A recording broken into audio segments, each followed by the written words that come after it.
kalamben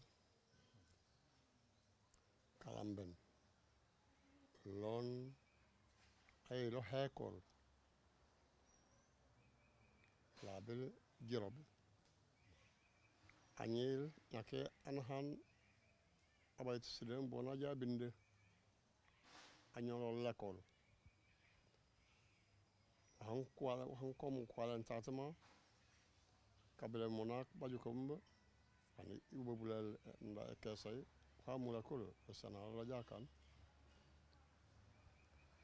Il dit que, en résumé, ce que vous faites, c'est ce que également le roi fait. C'est ce que je fais personnellement. Parce que dans mes tâches quotidiennes, le roi est là pour survenir aux besoins des plus démunis. Le roi est là également pour soutenir les indigènes. En faisant quoi? D'abord dans l'action sociale. Toute père de famille ou mère de famille qui a des problèmes, pour survenir aux besoins de ses enfants ou de ses familles, peuvent venir me rencontrer. Et tous les dons que je reçois ici sont redistribués aux personnes les plus démunies, aux plus pauvres, dans la plus grande discrétion. Parce que je reçois des visiteurs qui laissent aussi bien des dons en nature ou des dons en espèces. Et donc, s'il s'agit pour payer dans la scolarité, toute personne qui se trouve être dans le besoin peut venir me rencontrer. Si nous disposons des fonds qui sont à notre disposition, qui sont laissés par des visiteurs, nous leur remettons une certaine somme pour satisfaire tout simplement ou pour assurer la scolarité de ses enfants. Et s'il s'agit également pour nourrir sa famille, soit c'est des dons en espèces qu'on laisse ici, qu'on peut lui donner un peu d'argent, mais principalement, c'est le riz, parce que le roi dispose des champs que les populations qui font partie du royaume cultivent, et ce riz est gardé dans des greniers dans la famille royale. Et toute personne qui se trouvait dans le besoin vient le rencontrer discrètement afin qu'il puisse lui remettre une certaine quantité de riz pour nourrir sa famille. Voilà l'intervention du roi dans le domaine social. C'est la sécurité alimentaire, mais également la sécurité sociale, c'est-à-dire la paix sociale. Le roi est là pour assurer l'équilibre de notre société, l'harmonie, la tranquillité, la quiétude. Parce que deux personnes, deux villages, deux entités ou deux parties qui ont des problèmes, dès que le roi intervient, les deux parties cessent immédiatement. C'est ça notre coutume, c'est ça le rôle du roi. Mais également, c'est le grand protecteur de l'environnement. Parce que nos ancêtres ont toujours compris que détruire la nature, c'est détruire l'homme. Et donc, le roi est là. C'est le socle de la société Diola. Gouvernement ku senitam wax ku shamilitam waxan kanamu wo iske kwala metate lenga wesen bokana ku kahine ku sowlamo letumbe letu wololi ato iske kabajotum le gouvernement ku shamilitam. Il dit qu'il ne reçoit pas une subvention de l'État. Il ne reçoit pas d'indemnité. Il ne reçoit pas de salaire. Ou des dons destinés au roi pour redistribuer aux populations. Non. Tout ce qu'il redonne aux populations, ce sont des dons que des populations elles-mêmes ont laissés ici. Mais on ne reçoit pas de subvention de l'État pour aider nos populations. Tout ce que nous faisons, tous ces dons que nous redistribuons à ces populations indigènes viennent des populations d'elles-mêmes.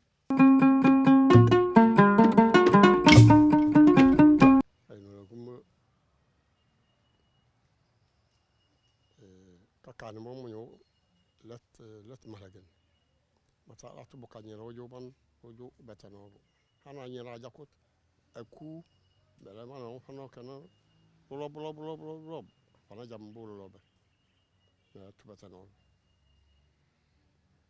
bumbel baje bokan banyil kandeke banda alaba ma uju ko talo hawo talibe an ati mu bobumba an ekano kale bonanda mank lajo lekana ke mi yala boy jawlalet tubolalet mais betan tol añolo ma jangal ngal lol bala jawla ket pardon bala jawla ket donc anu hankanal ko fojam mo kalam nanako anu hankanal lolo bal ugetum ko kefo busha parce que lo la ko busha to hasbo mo kana nyelo latay na ja law ba ma ko jomo ji hanken min ujo to ujo kal bulo mo kana no banyira bumbu ta nyelo mo kajom ana ken iskoy na ka ministre na ka président na ka député mo anyila beteniri te bayma e bayma han mante ba me skeluma merci. Le roi dit que l'enfant est sacré et nous devons tout faire pour protéger nos enfants. L'enfant ne se jette pas. On n'abandonne pas également l'enfant. Parce que comme je viens de le dire, l'enfant est sacré. Et nous devons tout faire pour que ces enfants grandissent en paix. On ne doit pas également abandonner nos enfants. C'est interdit. Ce n'est pas bien. Parce que ces enfants-là sont l'avenir de notre nation. Ces enfants-là abandonnés, peut-être on peut y trouver des hommes qui pourront également contribuer au développement de notre pays. Ça peut être des ministres, ça peut être des députés, ça peut être des cadres, voire même des présidents. Par conséquent, nous devons tout faire pour que chaque enfant puisse rester dans sa famille. Mais il faut aussi voir les causes. Pourquoi ces enfants sont dans la rue? Pourquoi ces enfants sont abandonnés par leur famille? Ça peut être la pauvreté, la misère. Et donc, des organisations comme vous devrez développer une certaine stratégie de communication. Nous devons travailler, collaborer. Travaillons ensemble pour que tout simplement notre pays ou nos populations sachent que l'enfant doit rester avec sa famille. Mais développons également des stratégies pour soutenir ces familles, d'où viennent ces enfants. Parce qu'aujourd'hui, nous sommes dans un monde difficile, où la pauvreté est là, la misère est vraiment là. Personnellement, je reçois des enfants qui grandissent avec moi et qui partent après. Et c'est cette solidarité que nous devons mener entre nous, entre Sénégalais. Ici, on ne connaît pas des enfants de la rue. Il n'y a pas de talibés ici.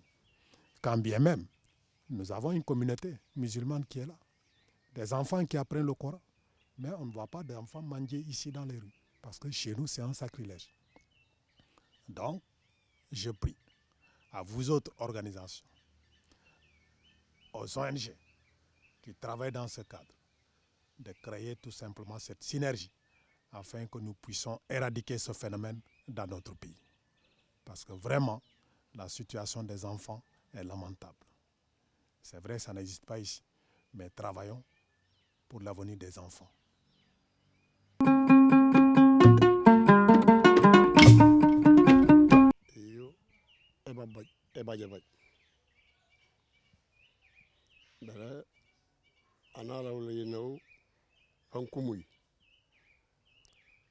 Atuelo has wakumimi anala akrabale lomo yesentato aholo yesentato in kolop ya au ajo mbakolebu ahas tomato has ay mafetmo alet afetmo no kono ngi le hulelu donc han foko kala mo fo jakuto fo bala ay no honyo holita la ta kanala o miya on to has ayma fetmo na kano anala fana gele o gelando fanyit atu has na no take na kumu anala o e ko joke jokunne yo ko kitane wawji mu ta ko mo so mo ko hon ko kanum nya jakot an ji jamolan le kan lo mo nya la to jokol afanyut deuxièmement aw hawo sembe lo kanum nya bande jakot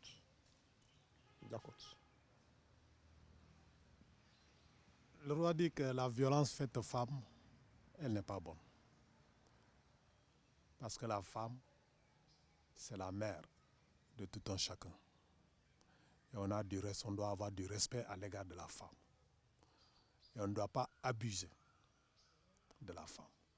Ce n'est pas parce qu'elles sont faibles qu'on doit tout simplement faire de ce que l'on veut de nos femmes.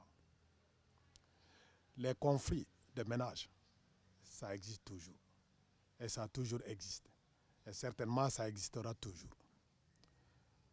Vous savez que dans le ménage, la femme et son mari peuvent avoir des problèmes. Et que la personne étrangère ne peut ne pas savoir le fond de leurs problèmes. Seuls les deux peuvent savoir le fond de leurs problèmes, de leurs conflits. Mais il faut développer également des stratégies de communication, de rencontre de ces couples pour atténuer les conflits au sein des ménages. Il est vrai, et nous apprenons très souvent que des maris qui frappent leurs femmes, qui portent la main sur leurs femmes, jusqu'au point de les tuer, c'est regrettable. C'est regrettable. Et je crois également que l'État doit mettre tous les moyens pour éradiquer cela. Parce qu'on n'a pas le droit d'ôter la vie d'une personne. La vie, elle est sacrée. Elle est sacrée et elle est sacrée. L'État doit mettre tous les moyens pour lutter contre les violences faites aux femmes. Par rapport aux jeunes, au viol, il dit que vraiment, c'est lâche. Parce que ce n'est pas parce qu'on est plus fort que les femmes qu'on a le droit de les maltraiter comme ça. Les rapports doivent être des rapports consentis. On n'a pas le droit d'en abuser d'une femme parce qu'on est plus fort. Et je pense que ceux qui le font, il faut aussi voir les origines, les causes. Je crois que ce sont des malades. Et certainement qu'il faut les aider à surmonter ces problèmes-là. Yola motata anaka momunya jarate on yokol minya hebol wawjimu la kambro kambuma la takla wene anon ataymet awene an mais la tronyo joholet be kay romu kake jaken ombuko kusanga. Il dit que c'est vrai, il n'est pas bien de tuer. Parce que celui qui tue est un criminel. Mais ce n'est pas parce que celui-là a tué qu'on doit le tuer. Non. Personnellement, je suis contre la peine de mort. Je suis d'accord pour que la justice fasse son travail. On peut les condamner. On peut les sanctionner autrement. Et non pas les tuer. Parce que l'homme ou la personne de manière générale peut changer. Il suffit de lui mettre en place une rééducation. Et peut-être que ça peut marcher, que ça peut réussir. Mais personnellement, ici, on est contre la peine de mort.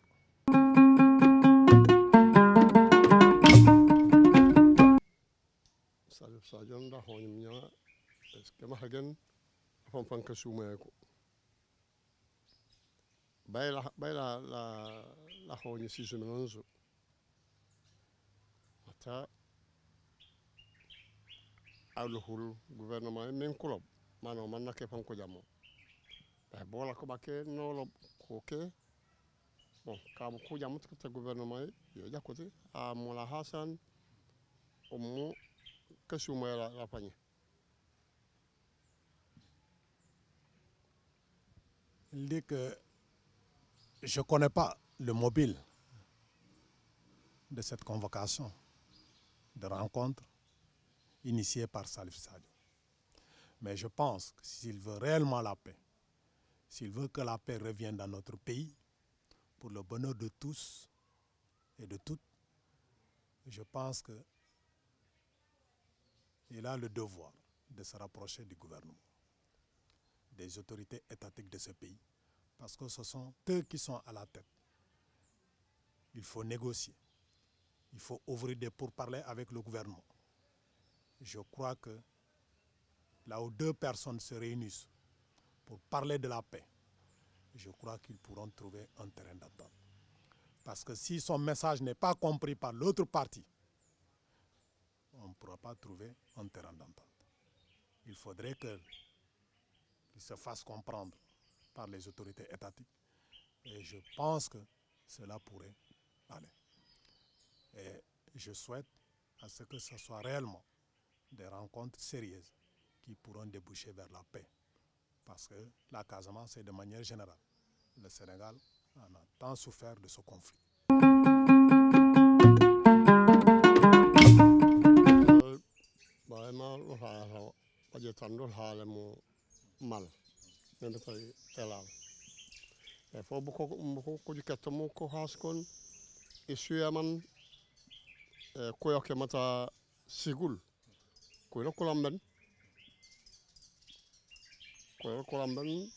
lon fof anamo nakke abibaɓe nakke larabake dano lebaje mugul make ngoro jokan.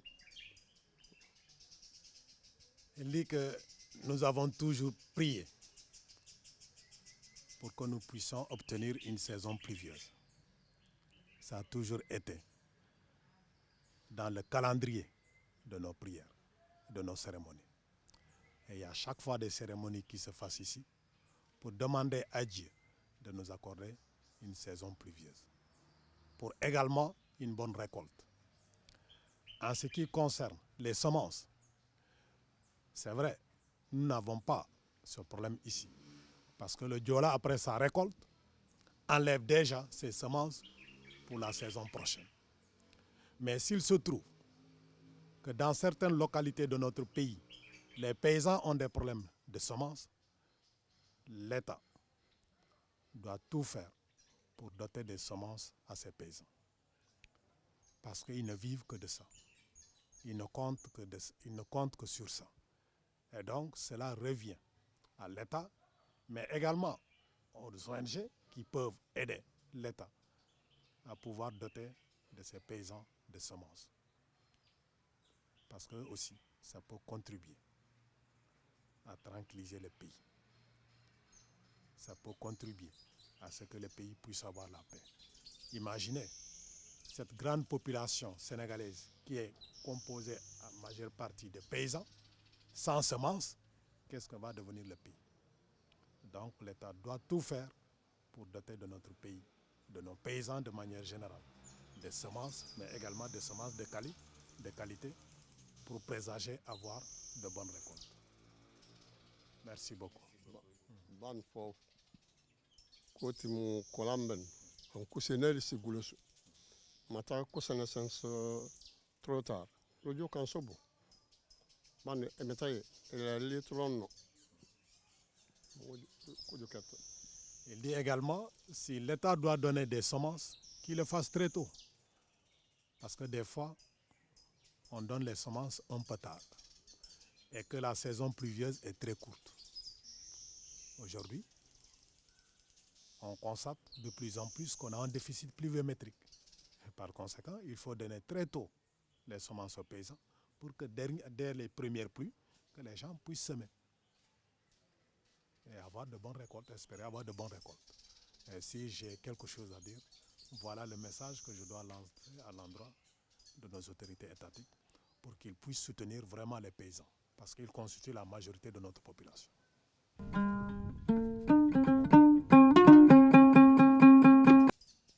Ono la fo falal fe mata wasana ko baje kafail ni zuwa ko baje kafail le catholique ko baje kafail donc c'est do fagnale ekipayo engam yo meje ngal waxande me ngalul dat ekipayo ma bala bot skayfa jumo halin si sine la solution men amtay sanel sembe men kuje yakum anano kombre ko bakke no lalu hinu hayaka mata omo lulanya na mo na busol bande intimo. Vraiment, nous devons unir nos prières. Que l'on soit de la religion traditionnelle, que l'on soit chrétien ou musulman, nous devons unir nos prières pour notre équipe nationale. D'abord pour leur santé, mais également prions pour leur performance. Et que Dieu également nous accorde cette chance de remporter cette année la Coupe d'Afrique. Parce que depuis des années, nous cherchons cette coupe. Prions, nous tous, pour que Dieu nous accorde cette coupe. Ce n'est pas pour les joueurs seulement, c'est pour tout le pays, c'est pour toute la nation. Et c'est la fierté de tous. Donc, unissons nos prières pour que nos jeunes reviennent de la CAN avec ce trophée tant attendu par tous les Sénégalais et Sénégalaises.